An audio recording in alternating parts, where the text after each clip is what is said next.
नमस्कार दोस्तों, स्वागत है आपका हमारे यूट्यूब चैनल पर। दोस्त लोग आज करेंगे हम लोग एक करंट अफेयर्स आजकल के एग्जाम में बहुत सारा अहम रोल निभाता है ना। तो उसी के परिप्रेक्ष्य में हम लेकर आए हैं आपके करंट अफेयर। और करंट अफेयर भी कौन, तो लालू टप्पू करंट अफेयर्स नहीं, ये रहेगा आपका। देखिए ये बुक आपको दिखाई दे रहा है, ये दिखता होगा शायद, है ना। प्रतियोगिता दर्पण समसामयिक जो है वार्षिकांक है 2023 का, और वॉल्यूम 1 है ये, है ना। तो पूरा का पूरा प्रतियोगिता दर्पण का वॉल्यूम 1 जो रहेगा इसमें पूरा कवर करेंगे, और डिटेल में जहाँ पे ट्रिक की जरूरत होगा हम ट्रिक्स बता देंगे कि आपको याद कैसे करना है उसको अच्छे से, है ना। तो आइए बिना देर किए शुरू करते हैं आज का most favourable questions of current affairs. ठीक है, इसमें पूरा का पूरा आपको पता दर्पण मिलेगा, पूरा का पूरा A to Z। आइए शुरू करते हैं। देखिए, हाँ, इसमें पहला क्वेश्चन है G20। अब G20 कौन नहीं जानता है, इतना मोस्ट इससे इतना क्वेश्चन बनता है। G20 का जो शिखर सम्मेलन हुआ है इंडिया में, उसका बहुत वाहवाही लूटे हैं, है ना मोदी जी, है ना, बहुत फोटो खिंचाए हैं। तो G20 का जो शिखर सम्मेलन हुआ है, ये जो भारत में हुआ है, ये हुआ है 18वां। इसको भी याद रखना है कि ये कितवां शिखर सम्मेलन हुआ था, तो ये 18वां हुआ है। अच्छा, इससे पहले जो 17वां हुआ है 2022 में, वो इंडोनेशिया में हुआ है, और इसके बाद जो 19वां होगा वो होगा ब्राज़ील में। तो आपको तीनों रखना है, इससे पिछला वाला भी, इसका भी, और इससे बाद वाला भी। इससे पहले हुआ था इंडोनेशिया में, यहाँ अभी हुआ 23 में भारत में, और इससे बाद में होगा ब्राज़ील में 24 में। तो आपको सब याद रखना है, तीनों का तीनों। ठीक है, G20 शिखर सम्मेलन जो हुआ है, इसका थीम बहुत बार पूछता है एग्जाम में कि इसका थीम क्या था। तो याद रखना है इसका थीम था वसुधैव कुटुंबकम, और था एक पृथ्वी, एक परिवार, एक भविष्य। बार बार एकता पर जोर देते हैं मोदी जी, तो इसका यही थीम था, एक पृथ्वी, एक परिवार और एक भविष्य, है ना। और ये जो सम्मेलन हुआ था 9 से 10 सितंबर 2023 को हुआ था। इसको याद रखिएगा आप लोग, है ना। 9-10 सितंबर 2023 को था, तो डेट याद रख लीजिएगा, अच्छा डेट है ना। अच्छा, ये तो हो गया, इतना चकाचौंध पूरा भारत में रहा। इससे हुआ क्या, है ना। अच्छा, ये हुआ कहाँ था, तो आप रखिएगा दिल्ली के प्रगति मैदान में हुआ था, है ना, दिल्ली में, नई दिल्ली में। इसका उपलब्धि क्या था, इससे क्या मिला भारत को, या किसी भी पूरे G20 के जितने भी देश है उसको क्या मिला था, है ना। तो इससे मिला था, ये देखिए यहाँ पे लिखे हैं AU लिखे हैं, ये भी नहीं है, AU है। AU का मतलब हुआ अफ्रीकन यूनियन जो है उसको शामिल किया गया है भारत के इस सम्मेलन में। तो नया एक सदस्य जुड़ गया है भारत में, है ना। जैसे यूरोपियन यूनियन होता है, उसी तरह से अफ्रीकन यूनियन में भी कुछ बहुत सारा कंट्री है, उसको शामिल किया गया है। तो एक नया सदस्य इसका शामिल हुआ है ना। तो G20 पहले था 20 देश था, अब ये हो गया है G21, मतलब 21 गो सदस्य इसमें शामिल हो गया है ना। अच्छा, थोड़ी सी इसकी बात करते हैं इतिहास के। इसका स्थापना हुआ था 1999 ईस्वी में, है ना। G20 सम्मेलन का स्थापना कब जाएगा, 1999 ईस्वी में। और इसका प्रथम बैठक जो हुआ है 2008 ईस्वी में हुआ है, वाशिंगटन DC में। ठीक है। अच्छा, इसका कोई हेडक्वार्टर वगैरह नहीं रहता है ना। सभी देश के जो प्रमुख होते हैं, जैसे राष्ट्रपति हो गया, प्रधानमंत्री हो गया, सभी इसका संचालन करते हैं। जहाँ पे हो रहा है उसका राष्ट्राध्यक्ष जो होता है उसका नेतृत्व करते हैं। ठीक है।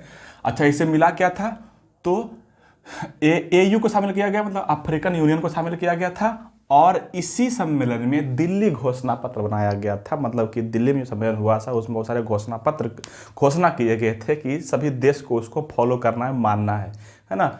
तो उसी बात को बोला गया क्या, दिल्ली घोषणा पत्र, है ना। और इसी दिल्ली घोषणा पत्र के तहत जो है समावेशी और सुदृढ़ विकास की बात कही गई थी। इसको आपको याद रखना है अच्छे से, इसका मेन पॉइंट ये था, है ना। और भी कई सारे पॉइंट है ना।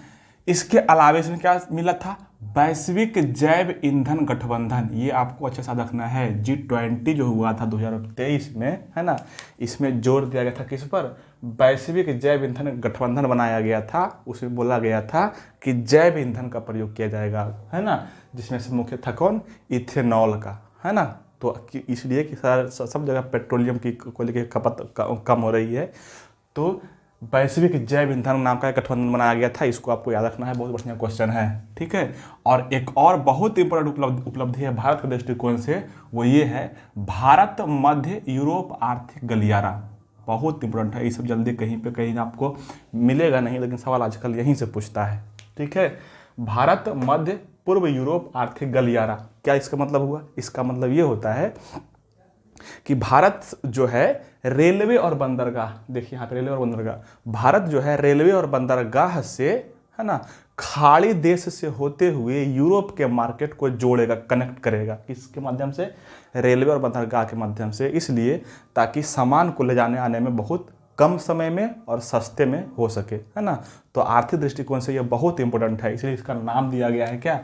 भारत मध्य यूरोप आर्थिक गलियारा। ठीक है, इसका दो भाग है। पहला भाग है क्या? पहला भाग है पूर्वी आर्थिक क्षेत्र, है ना, उसको बोल सकते हैं पूर्वी गलियारा। पूर्वी गलियारा जो रहेगा वो रहेगा भारत से लेकर के खाड़ी देश तक, है ना। खाड़ी देश समझते हैं ना, सऊदी अरब, ईरान, इराक, वहाँ उस सब देश, ओमान वगैरह, उसको बोलते हैं खाड़ी देश। तो पहले जो रहेगा उसको बोलते हैं पूर्वी गलियारा, और रहेगा भारत से लेकर के जोड़ेगा किसको? खाड़ी देश को। और एक और रहेगा उत्तरी गलियारा, वो जोड़ेगा खाड़ी देश को यूरोप के मार्केट से, यूरोप से। तो दोनों को आपको अच्छे से याद रखना है। ठीक है, अच्छा, इसका गठन स्थापना हुआ था 1999 में, अभी तो बात बोल चुके हैं, है ना। G20 के अंतर्गत लगभग 66% जनसंख्या निवास करते हैं, मतलब ये जो 20-21 देश है उसमें कुल मिला के 66% जनसंख्या रहता है पूरे विश्व का, और लगभग 80 से 85% इकोनॉमिक यही है पूरे विश्व का, है ना। तो ये आपको याद रखना है कुछ बात। और अच्छा, अगला क्वेश्चन है चंद्रयान 3। चंद्रयान 3 बहुत बड़ी उपलब्धि थी भारत के लिए, इसके बारे में बात कर लेते हैं। सबसे पहले याद रखना है चंद्रयान 3 के 3 भाग था, है ना। अच्छा, यहाँ पे दिख नहीं रहा होगा, यहाँ पे थोड़ा दिख जाते हैं, ये लैंडर लिखा हुआ है ना। देखिए, चंद्रयान 3 के 3 भाग था। पहला का नाम था प्रोपल्सन मॉड्यूल, दूसरा है लैंडर जिसका नाम था विक्रम, और तीसरा है रोवर, इसी का नाम था प्रज्ञान, है ना। प्रोपल्सन सिस्टम जो था वो पुश कर रहा था, आगे ले जा रहा था, है ना। प्रोपल्सन सिस्टम जब ईंधन खत्म हो गया तो उसको ले जा रहा था आगे की ओर, तो वो था प्रोपल्सन सिस्टम।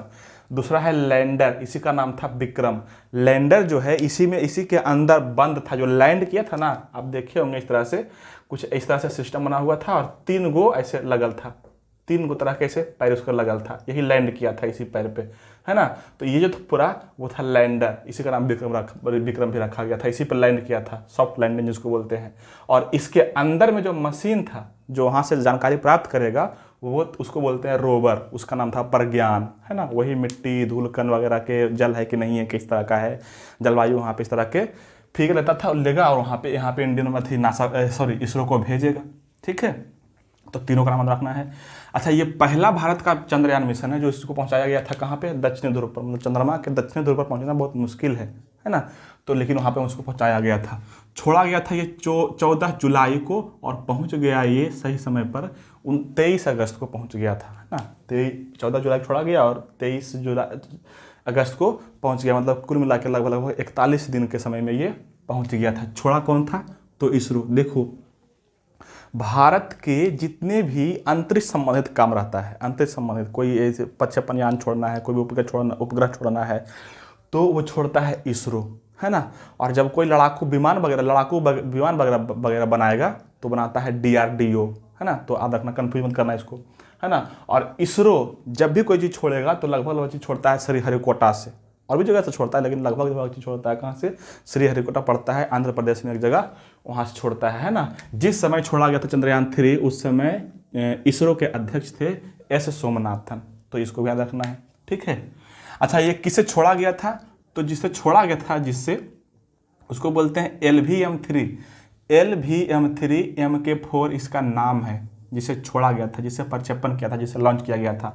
इसी का पूर्ण का नाम है GSLV Mark 3। तो दोनों नाम याद रखना है, LMV-3 MK3 भी और GSLV Mark 3, ये तीनों नाम याद रखना है, दोनों नाम। ठीक है, अच्छा, इसी समय जब भारत का छोड़ा गया था तो इसी के आसपास में लगभग लूना छोड़ा गया था, ये भी चंद्रयान मिशन के लिए ही था, है ना। ये छोड़ा गया था कौन? रूस छोड़ा था, लूना 25, है ना। तो लूना 25 छोड़ा था कौन? रूस। लेकिन दुर्भाग्य से ये जो है ना, इसका सॉफ्ट लैंडिंग नहीं हो पाया, मतलब क्रैश कर गया था, तो ये असफल हो गया, सफल नहीं हो पाया था। ठीक है, अगला क्वेश्चन है आदित्य L1 मिशन, अच्छा ये चंद्रयान 1 जब चंद्रयान 3 जब लॉन्च हो गया, प्रक्षेपित हो गया, इसके जस्ट कुछ दिन बाद छोड़ा गया था आदित्य L1 मिशन। ये कब छोड़ा गया है? 2 सितंबर को, याद रखिएगा 2 सितंबर को छोड़ा गया है। कौन? Aditya L1 mission. Aditya L1 सूर्य के अध्ययन के लिए छोड़ा गया था, है ना। इसका किसे छोड़ा गया था? अच्छा ये भी कौन छोड़ेगा? तो ये भी छोड़ा है कौन? इसरो, है ना, इसरो, ठीक है। और ये भी कहाँ छोड़ेगा? तो श्रीहरिकोटा से भी, श्रीहरिकोटा से भी बोले हैं जितने भी इसरो छोड़ता है लगभग सारा छोड़ता है कहाँ से? श्रीहरिकोटा से। किस प्रक्षेपण यान से छोड़ा गया था? तो याद रखना PSLV C57, PSLV C57, PSLV C57 से छोड़ा गया था आदित्य L1 मिशन को। ये सूर्य का अध्ययन करेगा, सूर्य का जो बाहरी कवर होता है उसको कोरोना बोलते हैं, उसी का अध्ययन करने के लिए इसको भेजा गया है ना। और जहाँ पे रहेगा जाके उस स्थान को बोला गया है लैग्रेंज पॉइंट। लैग्रेंज पॉइंट, है ना। क्या होता है लैग्रेंज पॉइंट? समझिए थोड़ा सा। ये जो लैग्रेंज पॉइंट है, वो लैग्रेंज नाम के साइंटिस्ट एक बार अध्ययन किया था और ये पता लगाया था कि पृथ्वी और सूर्य के बीच कुछ ऐसा क्षेत्र है जहाँ पे गुरुत्वाकर्षण मतलब जीरो हो जाता है, नहीं रहता है, ना तो सूर्य का रहता है ना तो पृथ्वी का रहता है, ना तो उधर खींचेगा ना तो इधर खींचेगा, है ना। मतलब वहाँ पे स्टेबल रह सकता है। तो इसी पॉइंट पे जाके रहेगा ये आदित्य मिशन, यहीं से जाके स्टडी करेगा लैग्रेंज पॉइंट पर। ये 5 गो पॉइंट्स होते हैं, लैग्रेंज 1, लैग्रेंज 2, 3, 4, 5 कैसे होता है, 5 गो है ना। अच्छा इसी समय जब आदित्य L1 छोड़ा गया था सूर्य के लिए, उसी समय छोड़ा गया था एक प्रोब छोड़ा गया था सूर्य के स्टडी के लिए। ये छोड़ा है कौन? अमेरिका, USA, है ना। ठीक इसी समय प्रोबा 2 है एक, ये देखो प्रोब है, ये छोड़ा गया है अमेरिका द्वारा, और एक है प्रोबा 2, ये छोड़ा है यूरोप। तो अलग अलग है, अलग अलग को सबको याद रखना है अच्छे से। और इसी समय छोड़ा गया था हिनोटोरी भी सूर्य के मिशन के लिए एक उपग्रह है जिसको छोड़ा था कौन? जापान। तो सारा याद रखना है, हिनोटोरी भी याद रखना है, जापान छोड़ा है, प्रोबा 2 छोड़ा है यूरोप, और प्रोब छोड़ा है अमेरिका। इसके बाद ये बाघ के बहुत चर्चा हुआ है पूरे भारत में। बाघ जनगणना जो हुआ है ना, उसका जो शीर्षक रखा गया था, शीर्षक का नाम याद रखना, शीर्षक का नाम रखा गया है प्रोजेक्ट टाइगर के 50 वर्ष पूरे होने के उपलक्ष्य में स्मरणोत्सव कार्यक्रम। ये पूरा इसका प्रोजेक्ट है। क्या लिखे हैं? प्रोजेक्ट टाइगर के 50 वर्ष पूरे होने के उपलक्ष्य में स्मरणोत्सव कार्यक्रम, है ना। और ये कार्यक्रम हुआ है कहाँ? तो मैसूर विश्वविद्यालय में हुआ है, मैसूर विश्वविद्यालय में हुआ है ना। ये 50 वर्ष इसका प्रोजेक्ट टाइगर जो है शुरू किया गया था कब? 1972 में शुरू किया गया था, है ना। और अभी 22 में हो गया है इसका, 73 में, तो 23 में हो गया है 50 साल, है ना। इसलिए इसका कहा गया है 50 वर्ष पूरा हो गया, ठीक है। और इसका स्मरणोत्सव कहाँ बनाया गया है? मैसूर विश्वविद्यालय में, ये आपको रखना है ना। 2021 की तुलना में देखो, ये जो डेटा है 2023 में प्रकाशित किया गया है, लेकिन गणना 2022 तक का है। 2022 में गणना किया है, 23 में प्रकाशन हुआ है, ठीक है। तो 22 तक का ये रिपोर्ट है, 23 में प्रकाशित हुआ है, इसको ऐसा रखना है, ठीक है। इस रिपोर्ट के तहत भारत में कुल अभी टोटल जो बाघ की जनसंख्या है वो है 3167 बाघ कुल मिला के पूरे भारत एरिया में, है ना। उसमें से सबसे अधिक पूछा हुआ क्वेश्चन है कि कहाँ है, सबसे अधिक बाघ कहाँ है? तो MP में है, मध्य प्रदेश में कितना है? तो 785 गो है, 785 गो MP में है। इसके अलावा दूसरा जो सबसे अधिक है वो कौन है? कर्नाटक में 563 गो है, 563 बाघ की जनसंख्या यहाँ पे। तो कम से कम जो 2 गो अधिक मैक्सिमम है उसके ऊपर तो याद रखना है, टोटल भी याद रखना है 3167। इससे पहले जो 22 का डेटा था, मतलब 21 में कितना था? तो वो था 2967। वो कितना था? 2967। मतलब देखिए तो यहाँ पे था 2967, यहाँ पे हो गया 3167, मतलब कि 200 बढ़ गया है, 200 के लगभग बढ़ गया है। तो आपको ये भी याद रखना है कि पिछले वर्ष से 200 बढ़ गया है। इसको दशमलव में पॉइंट में निकालेंगे तो 6.97 के आसपास इतना परसेंटेज की वृद्धि हुई। तो आपको ये भी याद रखना है 6.97% की वृद्धि हुई है बाघ की जनसंख्या में, है ना। अच्छा इसी समय 2 गो नया टाइगर रिजर्व का नाम रखा गया, नामकरण किया गया। तो दोनों का रखना हो सकता है, पूछते नया का जो रहता है वही पूछता है, पिछला वाला आप लोग रटले रहते हैं वो नहीं पूछता है जल्दी, है ना। तो आपको रखना है Ranipur tiger reserve. Ranipur tiger reserve जो है नया रिजर्व, टाइगर रिजर्व को घोषित किया गया है, ये यूपी में पड़ता है। आपको याद रखना टाइगर रिजर्व नया है, ये नया घोषित किया गया है। और दूसरा है वीरांगना दुर्गावती टाइगर रिजर्व, वीरांगना दुर्गावती टाइगर रिजर्व, ये मध्य प्रदेश में पड़ता है, एमपी में पड़ता है। तो ये दोनों को आपको अच्छे से याद रखना है। अगला क्वेश्चन है, अच्छा कुछ क्वेश्चन अगला जो है चुनाव से संबंधित है। अगला क्वेश्चन है चुनाव से संबंधित, कर्नाटक चुनाव। कर्नाटक में जो चुनाव हुआ है विधानसभा का, ये बीच में होता है विधानसभा, है ना। तो कर्नाटक का जो विधानसभा चुनाव हुआ है जिसमें मुख्यमंत्री बनते हैं, तो उसमें मुख्यमंत्री के लिए जो जीता जो है वो पार्टी जीता है कांग्रेस को कुल मिला के जीता, कितना सीट मिला था, 335 सीट मिला था, और इसी की सरकार बनी है ना। कांग्रेस को 335 सीट मिला था, इसका सरकार बनी है। इसमें सरकार बना मतलब सीएम कौन बना है, सीएम कौन बने हैं, सिद्धारमैया साहब जो बने हैं वहाँ के कर्नाटक के सीएम बने हैं। और वहाँ के गवर्नर थे उस समय थावरचंद गहलोत, तो वो उसको शपथ दिलवाए हैं। ठीक है, आगे बढ़ते हैं। अगला चुनाव है लोकसभा 24। लोकसभा 2024 के बहुत मतलब कि सब एड़ी चोटी लगा रहा है जीतने के लिए, बीजेपी भी और कांग्रेस भी। तो दोनों में बहुत बड़े कांटे की टक्कर है ना। तो देखो क्या हो गया, दोनों कांटे की टक्कर तो है ही है। उसमें क्या हो गया, बहुत सारे दल जो है आपस में क्या किया, संगठन कर लिया, जुट गए, जिसको बोलते हैं गठबंधन। तो कांग्रेस भी बहुत सारे दल मिला के गठबंधन कर लिया, और बीजेपी वाला भी बहुत सारे दल मिलकर गठबंधन कर लिया। तो जो कांग्रेस की जो चर्चा अधिक है, बीजेपी तो पहले से ही था तो उसकी चर्चा कम है, लेकिन कांग्रेस जो गठबंधन बनाया है उसका नाम है इंडिया। तो इसको आपको अच्छा रखना है। कांग्रेस जो है, कांग्रेस 25 दल को मिला करके, कांग्रेस जो है 25 दल को मिला करके, मतलब 26 दल हो गए सब मिला के, है ना। 26 दल मिल करके एक नाम दिया है, उसका नाम है क्या, इंडिया। और इंडिया का फुल फॉर्म आपको रखना है Indian national development include alliance. ये आपका फुल फॉर्म है इंडिया का, Indian national development include alliance. ठीक है, तो इसका नाम रखना है। इंडिया गठबंधन जो है उसमें कुल मिलाकर के 26 दल है। इंडिया गठबंधन जो है उसमें कुल मिलाकर के कितना दल है, 26 दल। जबकि एनडीए जो है बीजेपी का सरकार एनडीए दल है, महागठबंधन है, उसमें कुल मिलाकर के 38 दल है ना।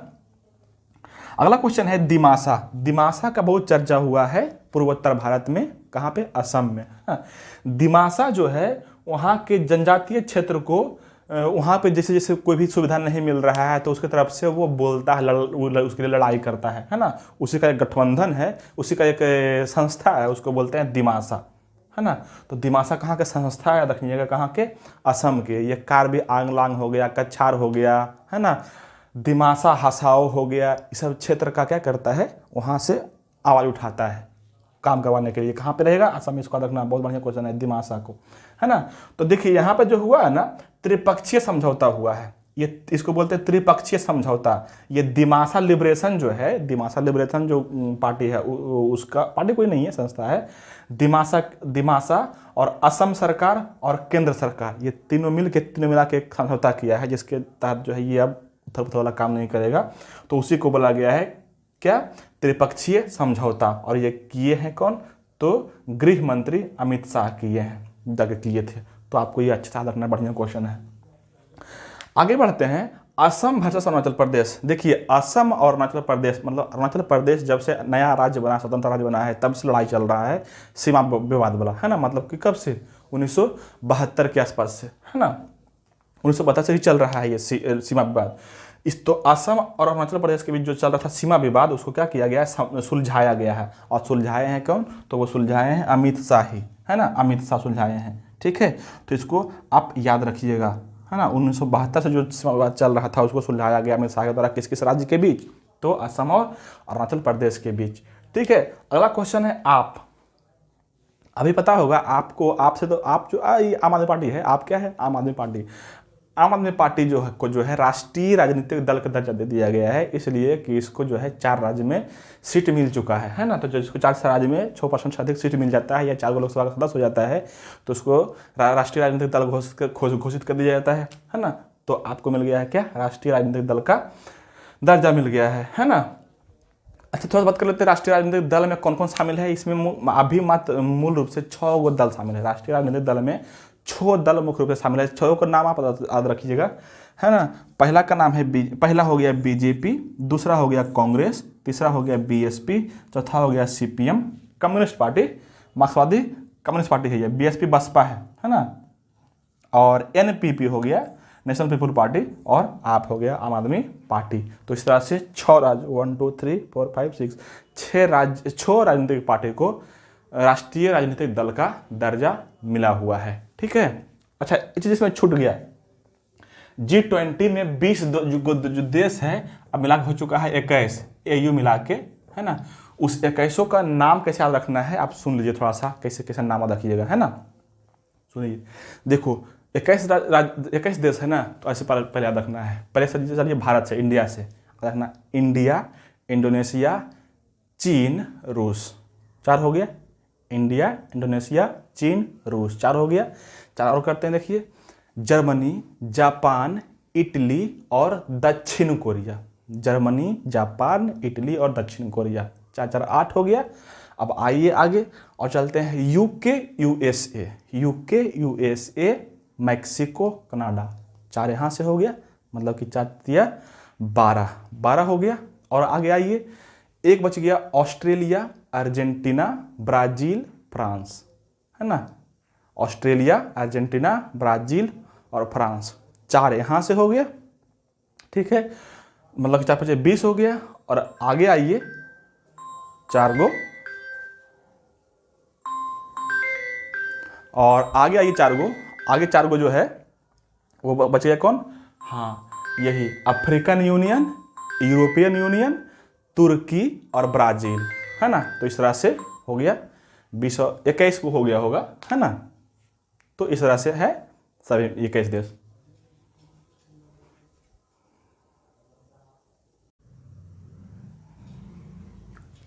नेक्स्ट क्वेश्चन है राज्यपाल। अच्छा, कुछ क्वेश्चन जो है राज्यपाल को, कुछ नया नया करंट अफेयर बना है, उसमें से क्या है, राज्यपाल चेंज किया गया है अलग अलग स्टेट का, तो आपको राज्यपाल का नाम याद रखना है। देखिए कैसे याद करना है, हम आपको बताते हैं ट्रिक से। जैसे है आंध्र प्रदेश, है ना, तो आंध्र प्रदेश का जो राज्यपाल बना है वो बना है अब्दुल नजीर। तो आपको याद रखना है कि अंधा को नजर नहीं आता है, अंधा को नजर नहीं आता है, तो आंध्र प्रदेश का क्या हो जाएगा, अब्दुल नजीर, है ना, नजर से अंधा, आंध्र। दूसरा है अरुणाचल प्रदेश, अरुणाचल प्रदेश का बन गया है कौन, त्रिविक्रम पटनायक, है ना। देखिए अरुणाचल प्रदेश का जो बाउंड्री है वो कैसे है, लास्ट में जो इधर जाके बनता है, ये अच्छी तरह से बनता है, मतलब कि 3 ओर से घिरा हुआ है किसी न किसी से, है ना। अरुणाचल प्रदेश जो सबसे पूर्वी क्षेत्र है, तो इसका रखना त्रिविक्रम पटनायक, 3 ओर से घिरा हुआ है अलग अलग कंट्री से, तो उसको बोलेंगे त्रिविक्रम, है ना। उसे याद रखना है सिर्फ, है ना। अरुणाचल प्रदेश का जगह त्रिविक्रम पटनायक। अगला है लक्ष्मण प्रसाद आचार्य, लक्ष्मण प्रसाद आचार्य, और ये बने हैं सिक्किम के गवर्नर, राज्यपाल। तो सिक्किम से याद रखना, आचार्य जी सिख हो गए हैं, आचार्य जी जो है ना सिख हो गए हैं, आचार्य जी सिख हो गए, तो आचार्य से हो जाएगा क्या, सिक्किम। आचार्य जी कहाँ की हो जाएगा, सिक्किम के। नेक्स्ट है सीपी राधाकृष्णन, सीपी राधाकृष्णन, तो सीपी राधाकृष्णन जो है वो बने हैं झारखंड के, झारखंड के गवर्नर कौन हो जाएगा, सीपी राधाकृष्णन। सीधे सीधे रखना, सीधे सीधे झारखंड, सीधे झारखंड, सीधे कहाँ पे, झारखंड, राधाकृष्णन। अगला है शिव प्रसाद शुक्ला, शिव प्रसाद शुक्ला, तो शुक्ला जी जो है ना, याद रखना, शुक्ला जी जो गए हैं हिमाचल प्रदेश गए, हिमाचल गए हैं। शुक्ला जी कहाँ गए हैं, हिमाचल। शुक्ला जी कहाँ पे गए हैं, हिमाचल, तो शुक्ला जी हो जाएगा क्या, हिमाचल प्रदेश का। और एक और है गुलाब चंद कटारिया, गुलाब चंद कटारिया जो बना है गवर्नर, वो बने हैं कहाँ के, असम के। तो इस तरह से आपको याद रखना है, सबको कटारिया को याद रखना, असम में। इस तरह से ऐसे याद रखिएगा तो आपको थोड़ा सा इजी हो जाएगा और कुछ नहीं। अगला क्वेश्चन है गणतंत्र दिवस 2023। अच्छा देखिए, गणतंत्र दिवस में हमारे जो है राष्ट्राध्यक्ष जो है, जो प्रधानमंत्री है या राष्ट्रपति है, किसी अन्य देश के राष्ट्रपति को, शासनाध्यक्ष को क्या करते हैं, बुलाते हैं, उनको सम्मानित करते हैं, है ना। तो उसी क्रम में जो है गणतंत्र दिवस 2023 गुजरा है, 2023 जो है उसमें बुलाया गया है किसको, उस मुख्य अतिथि के रूप में बुलाया गया है, ये अब्देल फतेह अल सीसी को बुलाया गया है, अब्देल फतेह अल सीसी को बुलाया गया है। ये मिस्र के राष्ट्रपति हैं, है ना। तो इनको जरूर याद रखिएगा, बढ़िया क्वेश्चन से बनता है। गणतंत्र दिवस पर मुख्य अतिथि के रूप में किसको बुलाया गया है, तो मिस्र के राष्ट्रपति को, अब्देल फतेह अल सीसी को। और इसी गणतंत्र दिवस के अवसर पर जो है 11 गो बच्चों को राष्ट्रीय बाल पुरस्कार दिया गया था। तो आपको यहाँ से ये भी याद रखना है कि राष्ट्रीय बाल पुरस्कार दिया गया था कितने बच्चों को, तो 11 बच्चों को दिया गया था राष्ट्रीय बाल पुरस्कार। अगला क्वेश्चन है मुगल गार्डन। अच्छा देखिए, अभी तो पता ही चल रहा है हमारे देश में कि बहुत सारे चीज़ों का नाम बदला जा रहा है, बहुत सारे शहर का नाम बदला जा रहा है, बहुत सारे स्टेशन का नाम बदला जा रहा है, बहुत सारे ऐसा जगह है जो बहुत फेमस हो गया है ना। या तो मुगल से संबंधित है, या तो हम जब गुलाम थे उस तरह से संबंधित है, इस तरह का उस स्थल का नाम बदला जा रहा है। तो उसी अथी में एक और चीज़ का नाम बदल गया है। देखिए, एक है मुगल गार्डन, जो राष्ट्रपति भवन है वहाँ पे जो रास्ता है, वो रास्ता है राष्ट्रपति भवन का, उसको वहाँ पे है क्या, मुगल गार्डन। तो मुगल गार्डन का नाम बदल दिया गया है, उसको कर दिया गया है अमृत गार्डन। तो आपको याद रखना है, चूंकि ये मुगल से संबंधित था तो इसको चेंज कर दिया गया है नाम। मुगल गार्डन का नाम क्या हो जाएगा, अमृत गार्डन। और उसी से संबंधित ये तो अभी किया गया है, और पहले ही कर दिया गया था एक राजपथ। तो राजपथ का नाम बदल कर दिया गया है कर्तव्य पथ, है ना। राजपथ को इंग्लिश में बोलते हैं किंग वे। तो अब तो यहाँ पे किंग कोई रहा नहीं, राजा कोई रहा नहीं जो किंग का वे होगा, रास्ता होगा, है ना। इसलिए राजा का नाम हटा के कर दिया गया क्या, कर्तव्य पथ कर दिया गया। तो ये दोनों अच्छा क्वेश्चन है, इसको याद रखना है। अगला क्वेश्चन बहुत इंपॉर्टेंट है, ये देखो कम लिखे हैं लेकिन बहुत इंपॉर्टेंट है। यूएन जो है ना, संयुक्त राष्ट्र संघ है ना, IUCN से मांग किया है, जैव विविधता वाला से मांग किया है, क्या मांग किया है ना, कि फंगा एक शब्द है, फंगा के मांग किया है। ये फंगा क्या है, इसका मतलब ये होता है कि जैसे सभी प्राणियों के लिए साइंस में या जैव विविधता में सभी प्राणियों के लिए जो है ना फौना शब्द का प्रयोग किया जाता है ना। सभी प्राणियों के लिए किस शब्द का प्रयोग किया जाता है, फौना का। उसी तरह से सभी जितना पादप है, पेड़ है, उसके लिए किया जाता है क्या, फ्लोरा का प्रयोग किया जाता है ना। फ्लोरा फौना, तो फ्लोरा जो है सभी प्लांट के लिए प्रयोग किया जाता है, और फौना जो है और जितने भी एनिमल है उसके लिए प्रयोग किया जाता है ना। उसी संबंध में कवक के लिए एक शब्द लिखा, ये बोला है कि कवक के लिए एक शब्द का प्रयोग किया जाए फंगा का, है ना। तो कवक के लिए फंगा शब्द का प्रयोग किया जाने के लिए मांग किया है, यूएन मांग किया है IUCN से, जैव विविधता से, कि इसका नाम फंगा किया जाए कवक के, है ना, कवक के समूह को। तो याद रखना इसको। अगला क्वेश्चन है प्राण वायु। अच्छा, ये जो है एक योजना चलाया गया है, स्कीम चलाया गया है हरियाणा सरकार के द्वारा, प्राण वायु देवता पेंशन योजना। प्राण वायु देवता पेंशन योजना चलाया गया हरियाणा सरकार के द्वारा। इसमें कहा गया है कि जो व्यक्ति, जो समूह या संस्था कोई भी रहेगा, 75 वर्ष से जितना भी पेड़ अधिक है, जितना भी प्लांट अधिक है 75 वर्ष से अधिक, उसको क्या करना है, सुरक्षा देना है, सही से उसको रखरखाव करना है। उसके लिए उसको 2500 रुपये प्रति माह में पैसा मिलेगा, है ना, जो 75 वर्ष से अधिक उम्र के पौधे हैं उसके लिए। तो ये स्कीम चलाया गया है, कहाँ पे, हरियाणा सरकार चलाया है। अगला क्वेश्चन है, नामीबिया से 8 चीता लाया गया है और दक्षिण अफ्रीका से 12 चीता लाया गया है, और सभी को रखा गया है कहाँ पे, Kuno national park tiger reserve है, ये रखा गया है मध्य प्रदेश में। तो इसको आपको याद रखना है दोनों को, है ना, कहाँ से कितना लगा। हालांकि ये बहुत पुराना और बहुत फेमस क्वेश्चन है, लेकिन आपको याद रखना है कि क्योंकि अगले 1-1.5 साल तक पूछता रहता है ये सब क्वेश्चन, ठीक है। तो ये मत समझना कि ये पुराना हो गया है तो इसको इग्नोर कर देंगे। अच्छा सा ना, कहाँ से कितना लाया गया है, कहाँ से हो जाएगा कितना, नामीबिया से 8 को और दक्षिण अफ्रीका से 12 को, दोनों को रखा गया है। यही कूनो नेशनल पार्क मध्य प्रदेश में पड़ता है। अगला क्वेश्चन है 2022 जो है ना, देखिए 2022 जो है यहाँ पे लिखे हैं 5वां सबसे गर्म वर्ष, है ना। जो कैलकुलेशन करता रहता है, मौसम वैज्ञानिक लोग कैलकुलेशन करता रहता है, तो इसमें इसी में पाया गया कि 1901 से लेकर के अब तक, मतलब 2023 तक सबसे गर्म वर्ष कौन रहा था। उसी में से 2022 जो है, जो बीत चुका है, उसमें आया है 5वां सबसे गर्म वर्ष रहा था ये 2022। तो आपको ये डेटा रखना है ना, 5वां सबसे गर्म वर्ष कौन रहा था, 2022। और ये कब से कब तक है, 1900 लेकर के तो अब तक डेटा है। अगला क्वेश्चन है वन्य जीव संरक्षण विधेयक। देखिए ये विधेयक वगैरह क्वेश्चन जो है ना, जल्दी कोई बताता नहीं है ना, तो आप पढ़ते हैं सही, लेकिन अब पूछता है यही सब आजकल, है ना। इसलिए थोड़ा सा टफ होता है, जल्दी याद नहीं होता है, लेकिन पूछेगा यही सब, तो आपको याद रखना है। वन्य जीव संरक्षण विधेयक पारित किया गया है भारत सरकार की ओर से, वन्य जीव संरक्षण विधेयक, याद रखिएगा, वन्य जीव संरक्षण विधेयक, है ना। इसमें जो है वन्य जीव का तस्करी नहीं हो, एक देश से दूसरे देश में तस्करी नहीं हो, है ना, और वन्य जीव को, हम वन्य के जीव को कैसे बढ़ा सकते हैं, ये सब बात इसमें कहा गया है। उसके लिए कुछ विधेयक, उसके लिए कुछ कानून बनाया गया, उसी विधेयक को पारित किया गया है ना। और इसी के लिए जो है, अगर इसमें कोई फर्जीवाड़ा पकड़ा जाता है, कोई विदेश तस्करी करता पकड़ा जाता है, तो उसका जो है ना जुर्माना लग जाएगा। पहले लगता था जुर्माना 25,000, लेकिन अब लग जाएगा जुर्माना 1 लाख। तो जुर्माना को क्या कर दिया, बढ़ा दिया गया। पहले लगता था 25,000, अब कर दिया गया है 1 लाख। तो इसमें याद रखिएगा, अच्छा क्वेश्चन है ये, वन्य जीव संरक्षण विधेयक पारित किया गया है ना, जिसमें जुर्माना बढ़ा के कर दिया गया 25,000 से 1 लाख।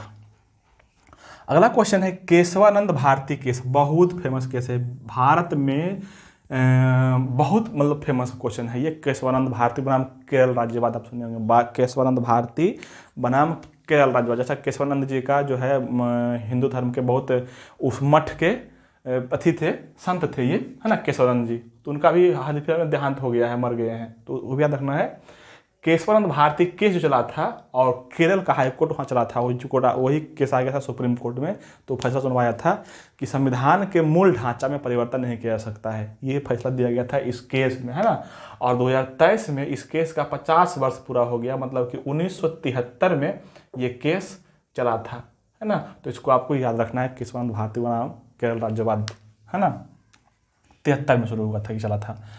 अगला क्वेश्चन है जन विश्वास विधेयक। अच्छा देखिए, एक विधेयक यहाँ पे था वन्यजीव संरक्षण विधेयक, दूसरा है जन विश्वास विधेयक। ये भी पारित किया गया है भारत सरकार के संसद में। कौन सा है? जन विश्वास विधेयक। और इसमें कहा गया है कि जितना भी छोटा अपराध है उसके लिए जेल नहीं जाएगा आप कोई, है ना, जेल नहीं करना है, इसलिए कि चले बहुत सारे केस पहले से ही पेंडिंग में पड़े हुए हैं, बहुत सारा सोल्यूशन हल नहीं हो पा रहा है, सुनवाई नहीं हो पा रही है। तो उसके लिए छोटा मोटा जो केस होगा उसको जेल नहीं लेना है, उसको क्या करेगा, जहाँ पे उसको अरेस्ट किया गया है वहीं पे पकड़ कर रफा दफा कर देना है, कुछ जुर्माना लेके, है ना। तो याद रखना है, छोटा अपराध के लिए जेल नहीं होगा, उसमें सिर्फ क्या होगा, जुर्माना लेके वहीं पे छोड़ दिया जाएगा, है ना। अच्छा, इसमें ये भी बात जो ऐड कर दिया गया, जोड़ा गया है कि हर एक 3 वर्ष पर इसमें संशोधन भी किया जाएगा। हो सकता है कि ज़्यादा बढ़ जाए मामला, तो उसमें संशोधन करके कुछ नया कानून ऐड कर देगा, है ना। तो ये बात आपको याद रखना है। यहाँ से जन विश्वास अधिनियम, इसका नाम देख रहे हैं, दिया गया क्या है, जन विश्वास अधिनियम, कि लोगों को, जनता को विश्वास बना रहे कानून के प्रति। अगला क्वेश्चन है, अच्छा ये बहुत चर्चे में रहा है आजकल क्वेश्चन, ये क्वेश्चन बहुत चर्चे में रहा है कि मुख्य चुनाव आयुक्त का चुनाव कौन करेगा। मुख्य चुनाव आयुक्त जो होते हैं, भारत के निर्वाचन आयोग जो होते हैं, उसका चुनाव कौन करेगा। तो पहले करते थे इसका सुप्रीम कोर्ट के न्यायाधीश, लेकिन अब थोड़ा सा बदल गया है। अब बदल क्या गया है, अब करेगा प्रधानमंत्री की अध्यक्षता में, प्रधानमंत्री उसके अध्यक्ष रहेंगे और 2 सदस्य और रहेगा, ये 3 सदस्यीय कमेटी करेगा मुख्य चुनाव आयुक्त के चुनाव, है ना। तो ये बढ़िया क्वेश्चन है, याद रखनी है। कौन शामिल है इसमें, प्रधानमंत्री अध्यक्ष रहेंगे, पीएम अध्यक्ष रहेंगे और 2 सदस्य और रहेगा। 2 सदस्य कौन रहेगा, एक रहेगा इसमें लोकसभा के विपक्ष के नेता, लोकसभा के विपक्ष के नेता, और एक रहेगा कौन, सुप्रीम कोर्ट के न्यायाधीश। ये 3 आदमी मिलके मुख्य चुनाव आयुक्त का निर्वाचन करेंगे, है ना। अगला क्वेश्चन है ईडब्ल्यूएस।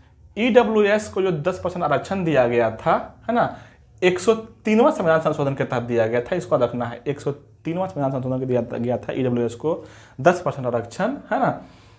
उसमें उसको जो है ना, कोर्ट में जो है इसको अथी किया गया था, चुनौती दिया गया था कि ये गलत है कि सही है, गलत मान रहा था कुछ लोग, लेकिन सुप्रीम कोर्ट उसको सही माना है। सुप्रीम कोर्ट उसको जो है ना सही माना है, तो आपको याद रखना है इसको, है ना।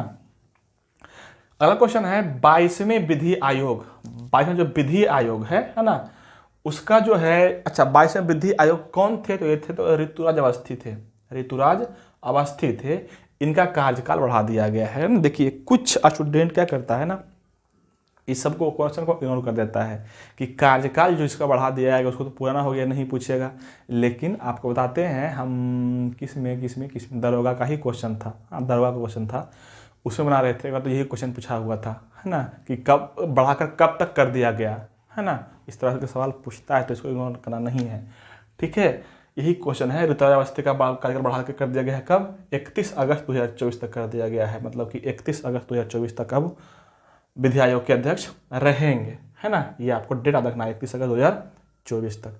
अगला क्वेश्चन है युद्धपोत महेंद्रगिरी। महेंद्रगिरी का शुभारंभ किया गया है। देखिए युद्धपोत जो है जलीय युद्धपोत है महेंद्रगिरी, है ना। ये बंगाल के खाड़ी में एक द्वीप है ना, उसी का नाम है, क्या बोल रहे हैं, उड़ीसा में महेंद्रगिरी पर्वत पर इसका नाम पड़ा है महेंद्रगिरी, और ये क्या है, युद्धपोत है ना। इसका जलावतरण किया गया, शुभारंभ किया गया है ना। और कौन किए हैं, तो इसका नाम रखना दोस्त, जगदीप धनखड़। जगदीप धनखड़ जो हमारे उपराष्ट्रपति हैं वही किए हैं इसका शुभारंभ, है ना, किसका, महेंद्रगिरी का, तो याद रखना है ना। और ये बना है किसके तहत, तो परियोजना 75A के तहत बना है, परियोजना 75A के तहत बना है। अभी जितने भी यहाँ पे कार्य हो रहे हैं भारत में, है ना, जितने भी DRDO कर रहा है, इसरो कर रहा है ना, या तो कुछ भी कर रहा है, तो सारे काम हो रहा है, अधिकतर काम हो रहा है। एक देखो है परियोजना 75, उसके तहत काम हो रहा है, और एक दूसरा परियोजना है परियोजना 17A, तो उसके तहत भी काम हो रहा है, तो दोनों के तहत काम हो रहा है। परियोजना 75A लाया गया था इसलिए कि जो काम हो रहा है, बहुत दिन से काम हो रहा है, नहीं पूरा हो पाया, उसको उसमें तेज लाने के लिए लाया गया था परियोजना 75, तो आपको वो भी याद रखना है। और परियोजना 17 भी यही है, इसमें तेजी से काम करने के लिए बोला गया है। ठीक है, ये जो लिखे हैं बिंदगिरी, ये क्या है, ये भी उसी तरह का है, ये पहले उदाहरण हो चुका है ना। उसका जलावतरण किए थे कौन, ये द्रौपदी मुर्मू साहब की, द्रौपदी मुर्मू किए थे, है ना, जो राष्ट्रपति हैं, ये किए थे बिंदगिरी का। और अभी जो है ये कौन है, महेंद्रगिरी है, तो इनका किए जगदीप धनखड़ साहब। अगला क्वेश्चन है, भारतीय वायुसेना का पहला विरासत केंद्र कहाँ खोला गया है। इसको बहुत बढ़िया क्वेश्चन है, इसको रखना चंडीगढ़, है ना। भारतीय वायुसेना का पहला विरासत केंद्र कहाँ पे खोला गया है, चंडीगढ़ में खोला गया है। भारतीय वायुसेना से जितनी भी संबंधित चीज़ें रहेंगी ना, उसको वहाँ पे रखा जाएगा प्रदर्शनी के लिए, एग्जीबिशन के लिए। अगला क्वेश्चन है SCL जो है ना कोच्चि है। अच्छा देखिए, ये क्वेश्चन पूछा गया था कब, दरोगा के मेंस में पूछा गया था क्वेश्चन कि जैसे मझगांव और डक शिप बिल्डर्स कहाँ है, और है ग्रीन डक शिप बिल्डर्स कहाँ है ना, मारमुगांव डक शिप बिल्डर्स कहाँ है, ये सब ऐसे करके पूछा गया था क्वेश्चन, है ना। और ये क्वेश्चन ऐसा नहीं था कि ग्रीन डक शिप बिल्डर्स कहाँ पे, ऐसे सीधे क्वेश्चन का आंसर कर दो, ऐसा नहीं था। 4 को दिया हुआ था और सारे का नाम लिखा हुआ था, मतलब अथी का नाम लिखा हुआ था जो बनाता है, मिलाना था, मतलब कि 4 को जानिएगा तो एक बनेगा। ठीक है, तो इसको सबको याद रखना है ना। ये SCL जो है वो कहाँ पड़ता है, कोच्चि में पड़ता है। मरमुगांव कहाँ पड़ता है, गोवा में पड़ता है। उसी तरह से डाकशिप, मझगांव डाकशिप बिल्डर्स कहाँ पड़ता है, मुंबई में पड़ता है। तो आपको सारे याद रखना है ना। ग्रीन वाला कहाँ पड़ता है, तो पड़ता है कोलकाता में। ठीक है, ये सारे आपको याद रखना है। तो SCL कोच्चि जो है, इसको भारत सरकार 2 युद्धपोत बनाने के लिए इसको बोला है, 2 युद्धपोत बनाने के लिए बोला गया। दोनों का नाम क्या है, एक का नाम है मालवान और एक का नाम है मांगरोल। तो ये मालवान और मांगरोल कौन बनाएगा, तो SCL कोच्चि बनाएगा। ये बढ़िया क्वेश्चन, इसको रखना है। SCL बनाएगा कौन, 2 युद्धपोत, मालवान और मांगरोल। बढ़िया। नेक्स्ट है HSTDV। HS का मतलब हो गया हाइपरसोनिक। HS का मतलब क्या हो गया, हाइपरसोनिक। T का मतलब हो गया टेक्नोलॉजी, है ना, हाइपरसोनिक टेक्नोलॉजी। और DV का मतलब होता है डिमॉन्स्ट्रेटर व्हीकल। DV का मतलब क्या हो गया, डिमॉन्स्ट्रेटर व्हीकल। तो हाइपरसोनिक टेक्नोलॉजी डिमॉन्स्ट्रेटर व्हीकल, इसको बनाया है कौन, DRDO बनाया है, DRDO, है ना। ये जो है ध्वनि से 6 गुना तेज चलता है। जो ध्वनि का स्पीड होता है उससे 6 गुना अधिक तेज चलेगा, है ना। और ये काम क्या करेगा, जितने भी सबमरीन हैं जो समुद्र में आता है, दुश्मन का सबमरीन है, उसको उस पर अटैक करना, उस पर मारना, उसको मारना, है ना। तो इसका काम है। अगला क्वेश्चन है इसरो से संबंधित। इसरो जो है SSLV, इसरो जो है SSLV बनाया है, जो है ना क्या है, उपग्रह लॉन्चर है। जितना भी स्मॉल साइज का उपग्रह रहता है उसको लॉन्च करता है। जिससे क्या होता है, अभी इससे पहले जो था हम लोग के पास GSLV था, है ना, SSLV नहीं था। इसको बनाया क्या, SSLV बनाया गया है। तो GSLV जो था ना हमारे पास, इसरो के पास, वो बड़ा बड़ा उपग्रह को छोड़ने के लिए था। और कई सारे लोग ऐसे आते थे, जैसे विदेश का हो गया, कोई संस्था का हो गया, उसको उपग्रह छोड़ना, जो छोटा उपग्रह है उसमें बहुत खर्चा आता था। GSLV बड़ा उपग्रह तो उसको छोड़ने के लिए बहुत खर्चा आता था, वो डिस्ट्रॉय हो जाता था, मतलब अधिक पैसा लगता था, है ना। तो उसी छोटे छोटे उपग्रह को छोड़ने के लिए अब क्या किया, इसको बनाया है क्या, स्मॉल SLV बनाया है, जो छोटे छोटे उपग्रह को लॉन्च करता है, छोड़ता है ना। इसी में से छोड़ा गया है कौन, इसको रखिएगा, इसको छोड़ा गया है कब, EOS 7 छोड़ा गया है ना। EOS मतलब होता है अर्थ ऑब्जर्वेटरी सिंक्रोनस, है ना। ये छोड़ा गया है, EOS 7 छोड़ा गया है, जो भारत का है। एक छोड़ा गया है आदिसैट 2, ये जो है ना चेन्नई के एक संस्थान है ना, ये उसको उसके बच्चों का ये उपग्रह है, उसको छोड़ा गया है। ये सवाल कहीं भी पूछा हुआ है क्वेश्चन, आदिसैट 2। और एक क्वेश्चन और है जानूस प्रथम जो है अमेरिका का है ना। तो ये तीनों छोड़ा गया था, छोटा छोटा उपग्रह है, ये तीनों को आपको याद रखना है अच्छे से। ठीक है।